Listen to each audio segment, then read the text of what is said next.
Hi hi இன்றைக்கி நம்ம Saudi அரேபியாவில் எப்படி பஸ் எங்கே ஏறணும், எப்படி போகணும், எந்தெந்த பஸ் ஸ்டாப்பிங், நம்ம பஸ் கார்டு எப்படி ரீசார்ஜ் பண்ணணும் அப்படின்றதெல்லாம் பார்க்கலாம். நம்ம பஸ்ஸில் ஏறின உடனேவே இந்த மாதிரி ஒரு மிஷின் இருக்குங்க. டிரைவர் கிட்ட ஒன்று, மிடில் ஒன்று, லாஸ்ட்டில் ஒன்று இருக்கும். அதாவது டிக்கெட் கார்டை ஸ்வைப் பண்ணுற மாதிரி நீங்கள் நம்மளோட டிக்கெட் கார்டை இந்த மிஷினுக்கு நேராக காமிச்சிட்டிங்கன்னா அது ரீட் ஆகிருக்கும். அவ்வளோதான். அதுக்கப்புறம் நம்ம ட்ராவல் பண்ணிக்கலாம். எப்படி ரீசார்ஜ் பண்ணணும், எங்கே ரீசார்ஜ் பண்ணணுன்றதெல்லாம் நான் நெக்ஸ்ட் வீடியோவில் போடுறேன். இப்போ ஒரு டிவி மேலே தெரிஞ்சது இல்லையா, அந்த மாதிரி ஒரு டிஸ்பிளே 3 இருக்கும் பஸ்ஸில். அதில் நம்மளோட அடுத்த ஸ்டாப்பிங், அதுக்கப்புறம் வர ஸ்டாப்பிங், நம்ம எங்கே இறங்கணும் எல்லாமே அதில் டிஸ்பிளே ஆகிட்டே இருக்கும்.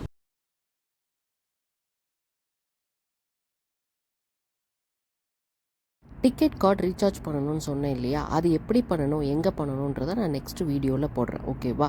மினிமம் பேலன்ஸ் 4 ரூபா இருக்கணும். ஒரு ட்ராவலுக்கும் நமக்கு வந்து 4 ரூபா தான் டிக்கெட்டு.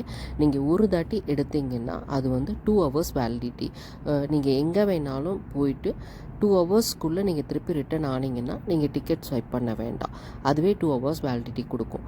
எப்படி எடுக்கணும் அப்படின்றது நான் நெக்ஸ்ட் வீடியோவில் போடுறேன், எங்கே எடுக்கணும் அப்படின்றது. இதுதான் வந்து நம்ம கார்டு ஸ்வைப் பண்ணுற மிஷின். இது வந்து என்ட்ரன்ஸில் ஒன்று இருக்கும், பஸ்ஸோட ஸ்டார்டிங்கில் ஒன்று இருக்கும், எண்டிங்கில் ஒன்று இருக்கும், நடுவில் ஒன்று இருக்கும். அதே மாதிரி 3 டோர் இருக்கும். ஸ்டார்டிங்கில் ஒன்று, எண்டிங்கில் ஒன்று, மிடில் ஒன்று. தேங்க்யூ.